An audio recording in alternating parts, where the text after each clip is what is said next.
Welcome to Living Martial Arts with Master Ray Gale, aka the Dark Master. Living Martial Arts discuss and examines the everyday exercise, philosophy, and lifestyle of the martial arts enthusiast.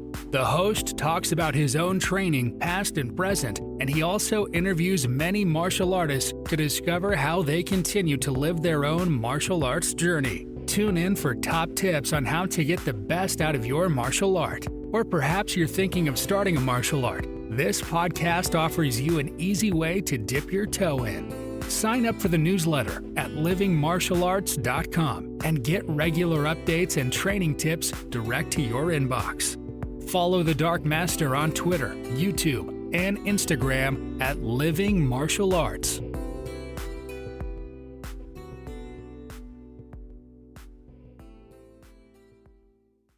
Hi, hello once again to the Living Martial Arts podcast with me, the Dark Master. We have part two with Mr. David Pixton, and I'm sure this one is going to be just as informative as the last one we did with him. And welcome to you again, Mr. P. How are you doing? Very well, sir. Thanks very much for having me. Very happy to be here. Thank you.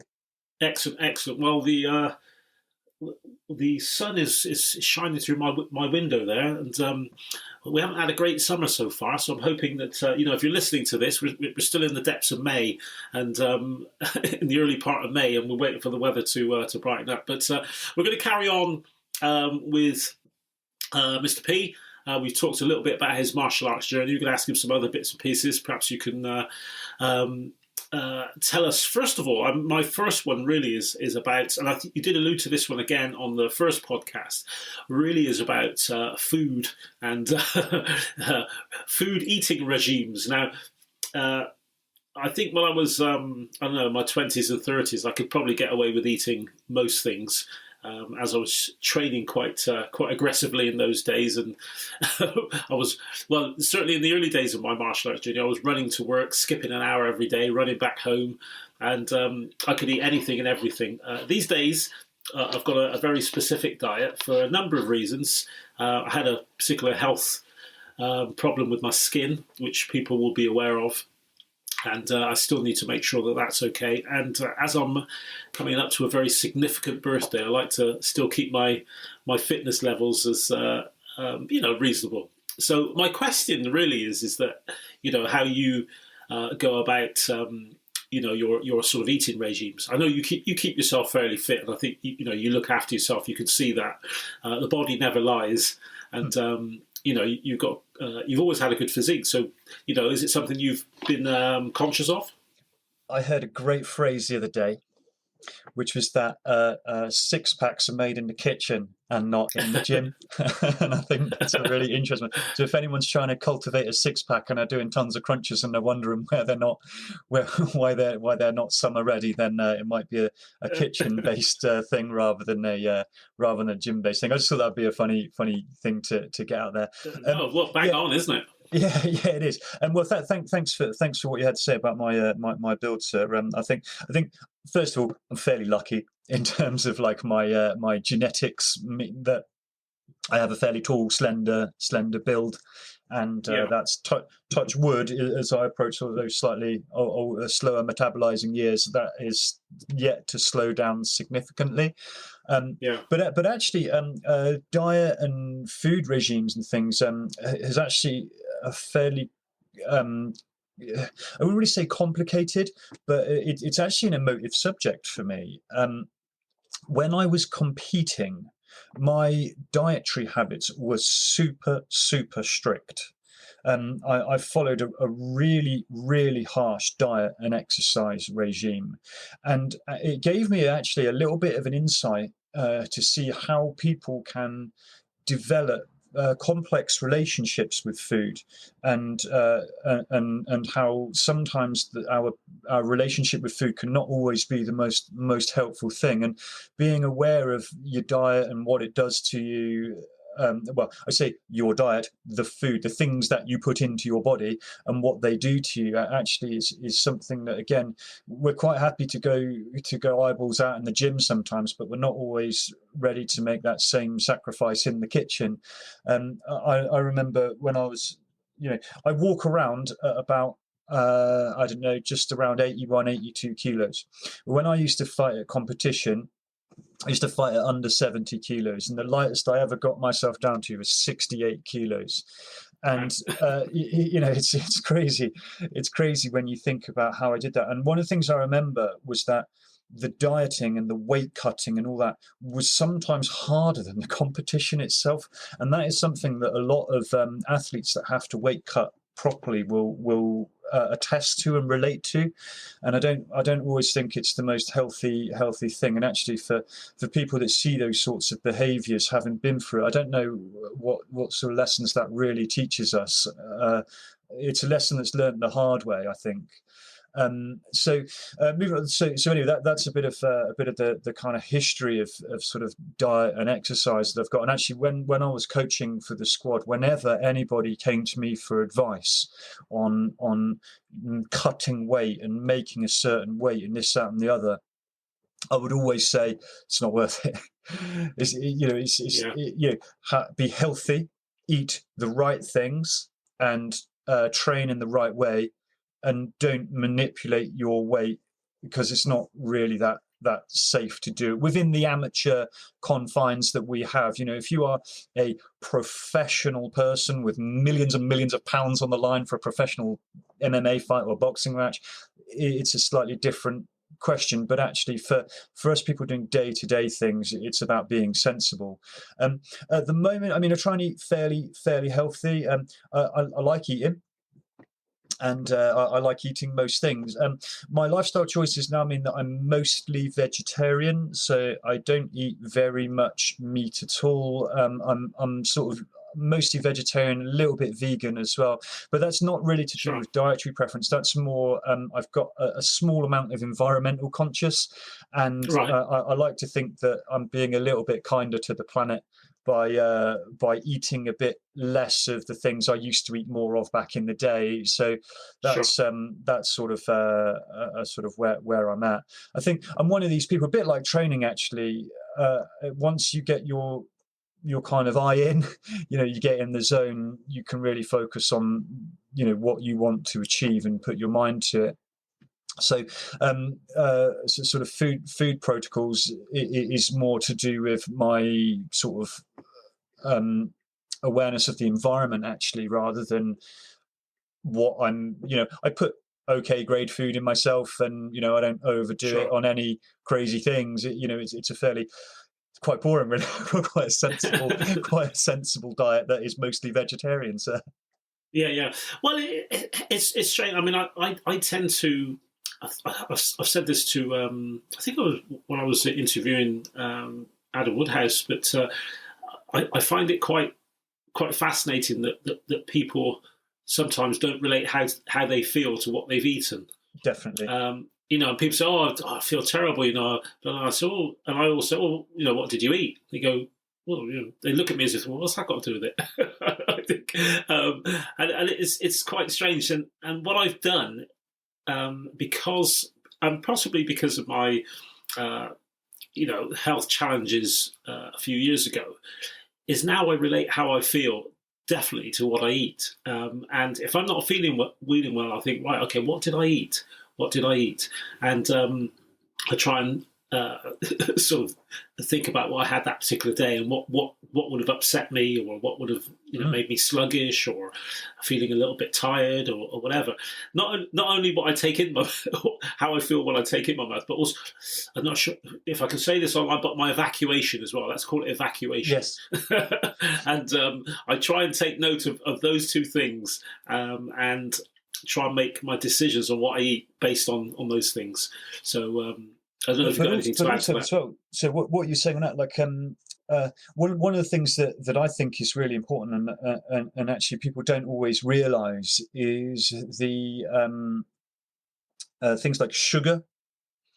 And in theory we've got better access to information now. Sugar, caffeine, all these things, that they are okay in the right quantity, but often people don't know what those doses sort of should be, and we put perhaps a bit too much of it, or we don't dilute it enough with the right things. It's not necessarily people don't eat the right things; they just eat them in the wrong levels. And if you think about it, the things you put in, it's the fuel for your body, and your body is the thing that operates your immune system. So if you're not feeling too great and you put the wrong fuel in, then actually the link between feeling a little bit under the weather and the way you have fueled your body, perhaps with some other sort of inputs from tiredness and stress and other things, actually that sort of balance, access to things like fresh air, like a lot of your guests and yourself have said in some of the previous sort of editions about being out in nature and being out in fresh air and access to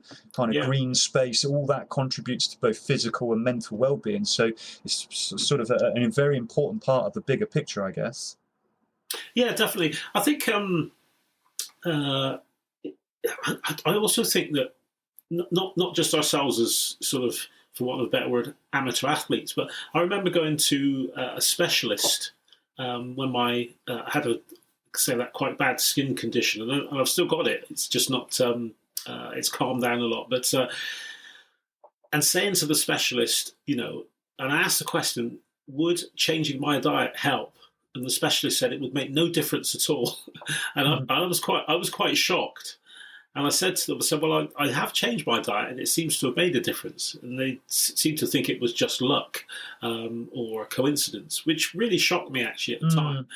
But then I probably realised that sometimes, if you are trained in a certain way, it's difficult to change that mindset. Yeah. Particularly with Western drugs or whatever. Oh, but, yeah. I mean, I don't want to get into a conversation about my specialist or doctors or nurses. Yeah. But I'm just saying that it's quite interesting that we don't relate. Sometimes the common man, woman doesn't relate that, but also perhaps somebody who's been trained to a high level doesn't relate that as well. Yeah, and also as well though, not everybody's the same. No, this is something you said. The good news is we're all different. And the bad news is we're all different.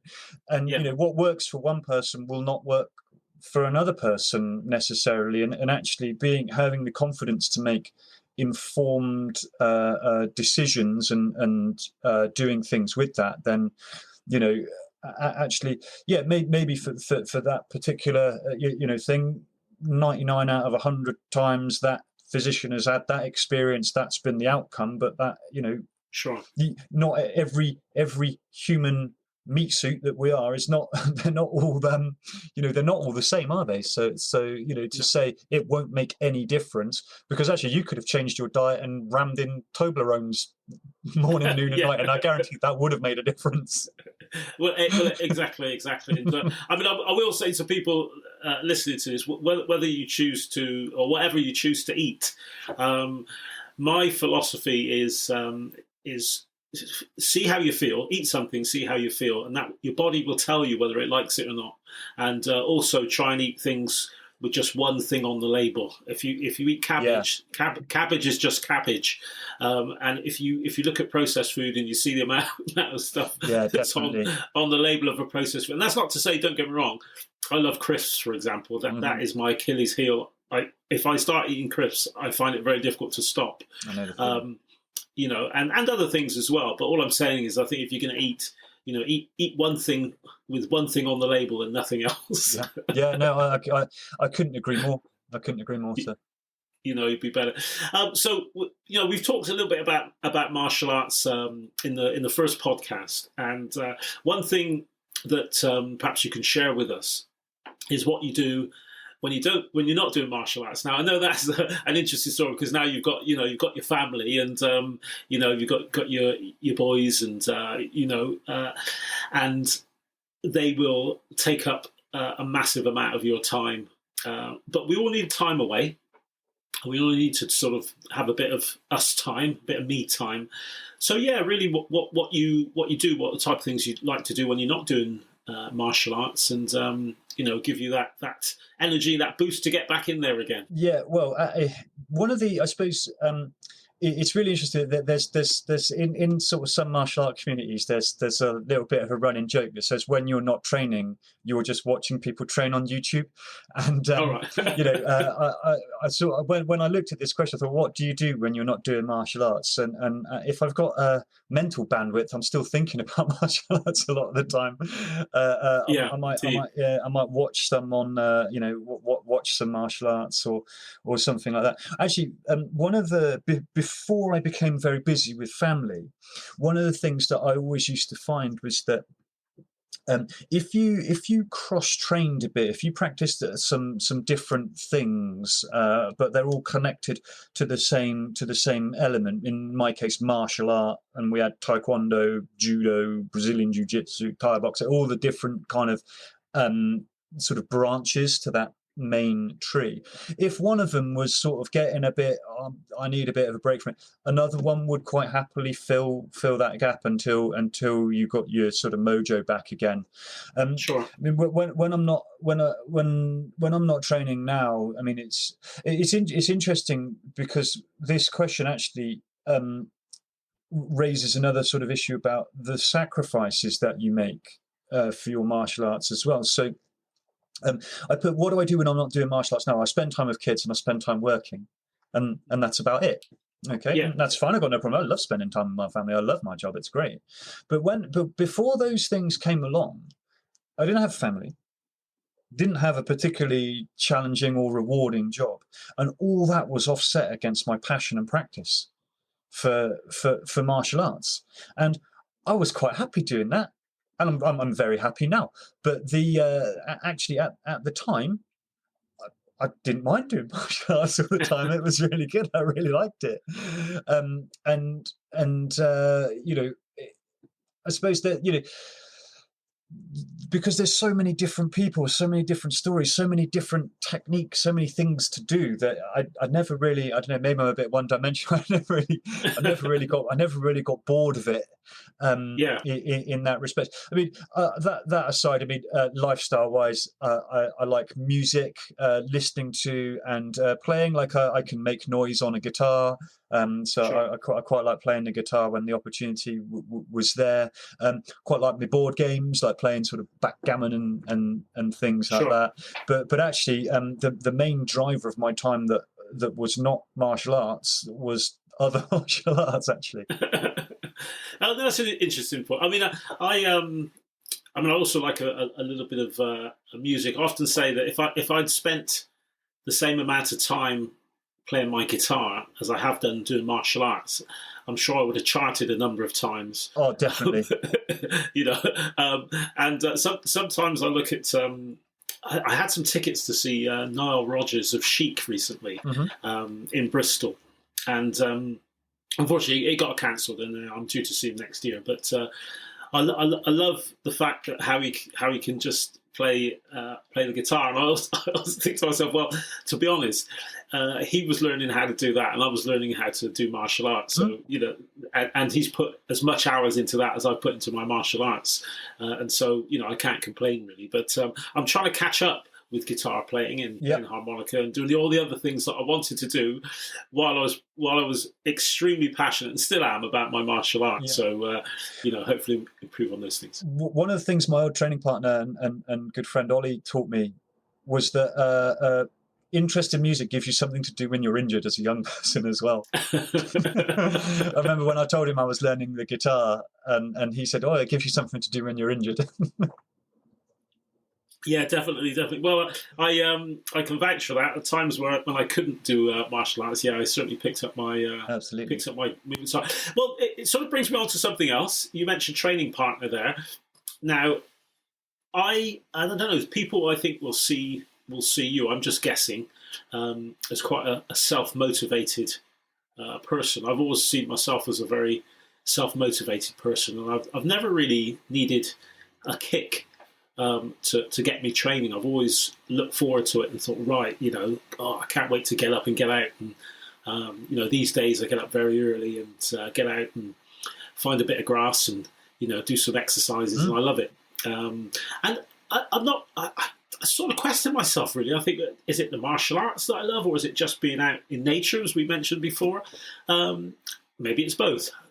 Who knows? But yeah, the question is about training partners, really. I know, obviously, you've been really, really good friends, as you mentioned, with Ollie, who has developed your passion for martial arts. But I'm just asking whether training partners were important to you, perhaps throughout your martial arts journey, or do you think that you would still have that that passion, that get up and go to do the martial arts without anyone? I think this is a really, really good question. And actually, anyone who is looking to develop their martial arts skills would do well. Don't want to come across as a bit preachy. Would do well to think about how they train and how they work with training partners. Because if you think about the development of your skill, you go to class for 1 or 2 hours a week. In order for you to develop that skill, you need to do some stuff out of class if you want to get better.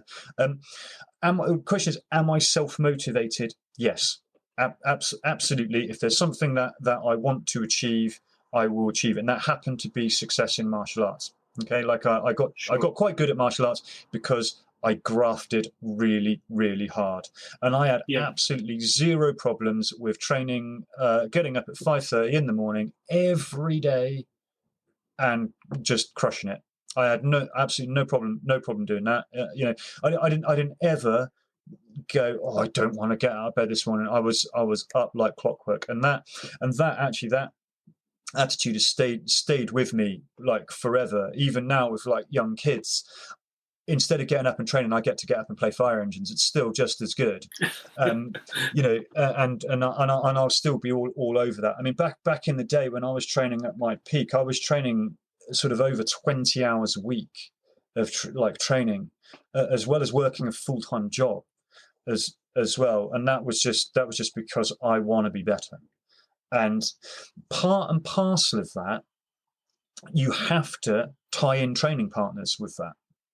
You have to, if you want to get good at sparring, you need sparring partners. If you want to get good at pad work, you need people to hold pads for you. And whatever it is, if it's if you want to get good at wrestling or throwing or groundwork, whatever it is, you need someone to work with. You can't develop those skills as well as you could doing it just by yourself. And at the start of my journey, I didn't even know that was a thing. I didn't even know that was a thing, and that was I was going to class regularly, and we'd spar in class, and I'd try and seek out sparring classes and things like that. But it's only when I met Ollie and we had our little dust up, and then he sort of said to me afterwards, "Oh, do you want to be training partners?" And I didn't get it, didn't know that was a thing, and I was like, okay. And having been on the receiving end of quite a severe hiding, I sort of said to him, "Look, what are you getting out of this? I'm totally down to train with you because you'll teach me a whole bunch of stuff." But I didn't quite understand what he was getting out of it, and he taught me that he was very focused on basics, that having really, really solid basics. And he said, if I can just teach you enough to practice basics, then that is all I'm looking for. And that was sort of what got me into the philosophy of having good training partners, because it enabled you to develop your skills and them to develop their skills. And if you had a fairly common goal, you both got there much quicker than had you have done it on your own. And one of the things that's sort of gone really well with that, I mean, I have been lucky to have had so many dedicated training partners. I mean, part of it is, they've got to come and train with me, and I've sort of led the way for a lot of training, but sure, I have benefit. And you said on the previous episode about how the teacher learns things from the student. I never really sort of saw it as a kind of student-teacher relationship. It was more of a, we'll learn, I'm a bit better at this, but you might be a bit better at that, and we'll meet in the middle, and then we'll go up together.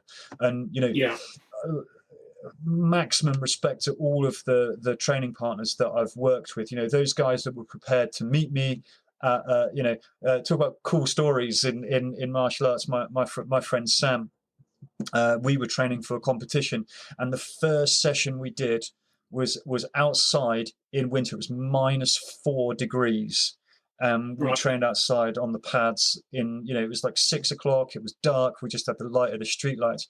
Anyone driving past must have thought we were mental, like, but funny enough, that time in the morning, no one else is about. And actually that's one of the things that I learned about kind of self-motivation as well. People can beat me because they're more skillful than me, but no one would ever beat me because they worked harder than me. And I always used to have that. And that was weirdly, I got that from the stories of Mike Tyson. I remember watching documentaries of him and put all of his personal things to one side. What I took away from some of the things I saw was that he was out running and this, that, and the other, and he sort of said that no one will train harder than him. And whether that's a particularly sensible philosophy or not, I don't actually know, because that's also a pathway to injury if you're not careful about it. But one of the things that I always thought, no one can make me work harder than myself.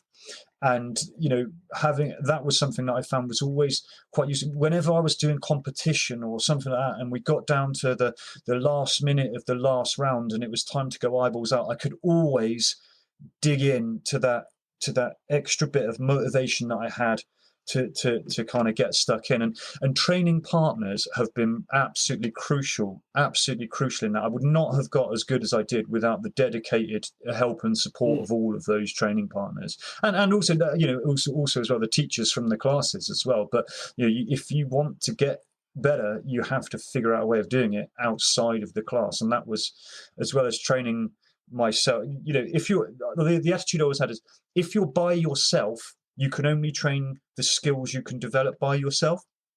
But if you've got access to a training partner, take it and use it. I'm really lucky at the moment, actually. So where I work, I have access to a gym, and I have access to people with an interest in martial arts. So we can practice things together.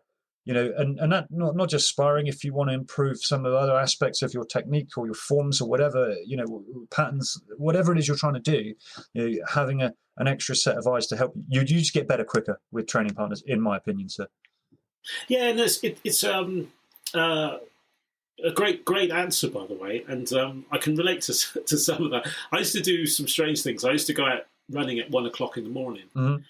Because in my mind, none of the people that I was going to compete against would do that. Yep. And for some reason, I thought it would give me a mental edge. And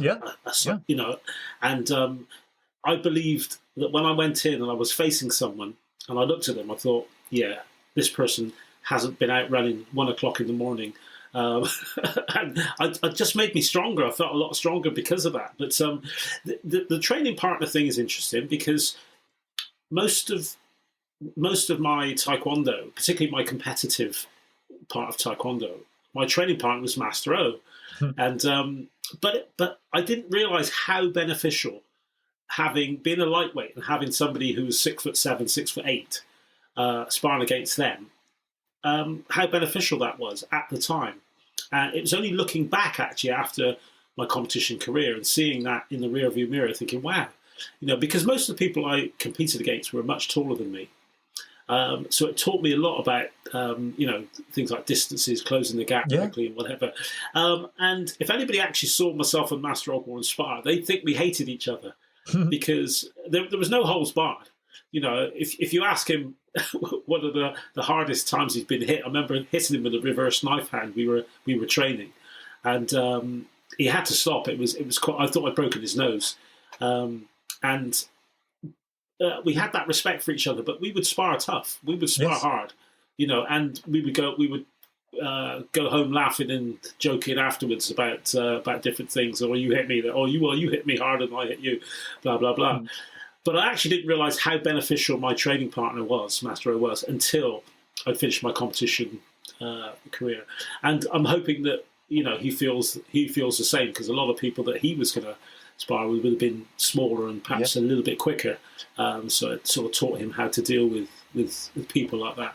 So it's a great. Well, on that note, sir, one of the things that's very evident is obviously yourself and Master O are very, very, very close, and you can happily, kind of spar hard with each other and come out of it. And I like to think every time you get hit hard by your training partner, they're hitting you with love, in a way. And I love all the people that I train with, and I hope talking about kind of stories. I really hope Mr. Whitlock won't mind me sort of mentioning this one, because he was a great training partner. I used to love, well, I still do train with Mr. Whitlock occasionally, actually, where time is, but we have a great story in that we were sparring, and I hit him, I think, with a back kick, and I thought I'd winded him. Right. And because we were young men who had to be super, super tough, when he went down, sometimes I come across as a bit kind of stern and cross, and I just sort of ordered him to get up and finish the round, which he did. I've never met a tougher man. He got up, finished the round, and my recollection of it was that he fought another round, and then he sort of went off to the side feeling unwell, and turned out he'd ruptured his spleen. But yes, and I really hope he doesn't mind me telling that story, but it sort of showed. But I hit him. That back kick was made with love, and he received it with love as well. And I'm sure I've never been happy to have been kicked in the face by such a great guy. As well. And he is more than well. He's taken that with really, really good. With sort of good humor, if you can have such a thing in those circumstances. But imagine if that had been, if we didn't have that relationship with each other, that could have been potentially a very difficult sort of situation. And having training partners who you understand well, you share common goals with, and you're learning from each other, it's really, really great. Sorry, I don't think I've added anything useful there, other than it's a fun story. It is great, and hopefully you can come back and tell his portion, because I've asked him to be on the podcast, and he has agreed to come on it. So I will be interviewing him at some point. He can give his version of that. But no, I do agree. I think, as you say, it's about love and about wanting each other to improve. So definitely. I was going to say also as well on improvement. There's nothing better actually, because I recall last time Mr. Whitlock and I sparred competitively, he absolutely served me up. Like, I got absolutely battered by him, and it's really nice. It's really nice to see the journey that people go on, because my story with Ollie is very similar actually. Like he kind of gave me a wholesale bashing when I first started training with him, and the last time we had a dust up, he still got the better of me, but to see your improvement and to see your training partners improved, it's also a really it's just from a human perspective, it's just really good to see the growth, like human growth, people growing in skills and confidence and all of those things. Yeah, definitely. Well, thank you for that. No, it's actually great, because I think the training partner issue is quite interesting. Hopefully people will take that on board and use some of that information from you there. My next one is really about levels and grades, and I know that for myself, when I started, you look at people, you think, wow, they're black belts, they're 3rd degree, 4th degree, 5th degree, and you think, wow, and then you get there yourself to that level, and you think, wow, well, I don't know, I just feel the same as I did. I don't think I've changed as a person. I'm still the same old person that I was when I was a 1st degree, albeit I've got a bit more knowledge maybe. So the question is about grade really, and whether it matters to you, whether you think it matters, and maybe at what stage in your journey you think it doesn't matter. Yeah, how about that one? It is a tough question actually, and it's something that I've reflected on quite a lot. And the answer actually is, when you get to a certain level, the expectation is to say, no, grade doesn't matter. But actually it does. I think it does, because the colour of the belt or the number of stripes on your belt or something like that is quite often the first thing that somebody sees about you, even if they don't know anything about you. It's, like you say, they see somebody wearing a black belt and they've got an expectation of that person's ability and capability, and all those things. And as we go on, we sort of come to learn that those things are not always the same. But I think one of your guests, Mr. Harper, said actually they're a good, if you're sort of just starting out, they're a good like barometer of your progress when you don't have the wholesale understanding of what you should do. They're just a good marker, sort of going up the grades. So I think grades do matter, and actually something that is important is it's how other people see you, but sometimes how you see yourself, and it's a recognition sometimes of the effort that you put in to get to a particular place. Like for example, those people that test for black belt under sort of systems like Puma, for example, that is a hard test.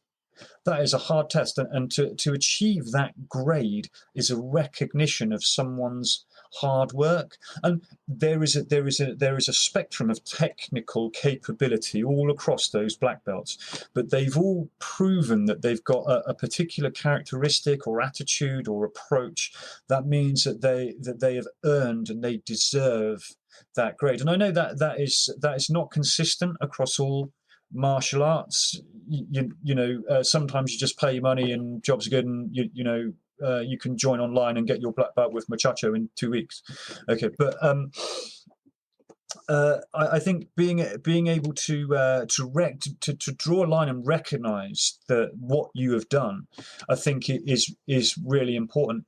And you have to go through a journey to recognise that the grades, depending on where you're at on your journey, they will be important at more times than others. Like, for example, if you are really keen to do competition, you don't want to be a white belt because you're not allowed to do competition. You want the right grade to get you into competition. When you change from being a coloured belt to a black belt, for example, you're no longer fighting against your peer group in competition. You might be sparring. You are a newly promoted black belt of 3 years experience fighting a 20-year seasoned 5th degree black belt who's been knocking heads at the top of their game for 20 years. It's a really interesting a sort of way of looking at it, but also as well, so something that means a lot to me actually is having a grade is something that you can use to help you with your self-esteem as well. Okay. You can say, look, I have passed a grading. I am worth something. Now I know that sounds, I'm not an expert at all in this, other than I know how I feel. And passing a grading makes you feel good. But only if it's worth working for. And sometimes we don't always know what we're working for. But having that, so I've gone on a bit of a tangent. I've probably not given you a really solid answer. No, but my answer is grades are important, and actually it's a subject that is actually a bit more detailed than just going, yes, they're important when you're a junior grade, when you're a senior grade they're not so important, because I think it's actually a much more complicated question than that. Well, do you know what? You've given me some food for thought, because I would definitely say I didn't agree with all of that, but I have to think about it. I have to think about that. So I'm going to use that mantra: all grades matter, and have some thoughts about that. It is an interesting subject, and I think that maybe I have to think about it a bit more deeply, and maybe from a slightly outside the box. But no, thank you for that. As we say, my students always teach me something, and I think you've certainly taught me something, and you've given me some food for thought there. So thank you very much for that. Oh, well, welcome. That is most appreciated. Also, as well, I think on the subject of kind of grades or whatever it sort of happens to be. It's a process. Your philosophy will change with things that we learn, and that's as grades or not. Actually, this is the thing that levels it. I would be always happy to be progressing, no matter what. Even if the question is, if you said to everyone doing martial arts today, no more belts, you're going to keep doing it. You'd soon find out who the dedicated people were, because they'd be bothered about belts. And maybe one way of putting it is: are grades important? Not really. Are they nice? Yes. Right. Yeah, I think that's probably a great way of putting it, to be honest. Yeah, thank you. Well, we actually, I can't believe it, we're nearly at the end of this one. Oh, crikey, yeah. Yeah, we've done quite a bit. But once again, I'd just like to say thanks, really, for your insights. You do think about things quite deeply. I know that, and you can tell that by the way you've answered these questions I've asked you. Once again, love you to come back at some point and do some more. We can talk about other things. I'd love to do the Ghana one that we mentioned in the first podcast. Talk about that. Talk about our experiences in West Africa, and the type of training that we did, and working with the Ghanaian armed police and all that. Yes, yeah. That would be great. I'm sure the listeners would love that. But listen, 100%. Thank you very, very much. Best wishes to you and your family. I hope that you all have lots of fun as they grow. Yes, I'm sure that you're going to impart some fantastic knowledge to your boys, and if they ever do martial arts, they're not going to have a better teacher than you, I'm sure. So Well, if they ever do martial arts, hopefully they'll be being taught by you, sir. So they will definitely not. Well, that'll be a pleasure. that'll be a pleasure. Thanks very much. Thank you indeed, sir. It's been a great pleasure. Thank you. Excellent. Well, anybody listening to this, hope you've enjoyed the podcast, Mr. David Pixton. Real inspiration to many people. If you're lucky enough to be in our Puma Martial Arts organisation and you've had the chance to train with him, I'm sure that you've come out all the wiser for his knowledge. Thank you. See you soon. Thanks.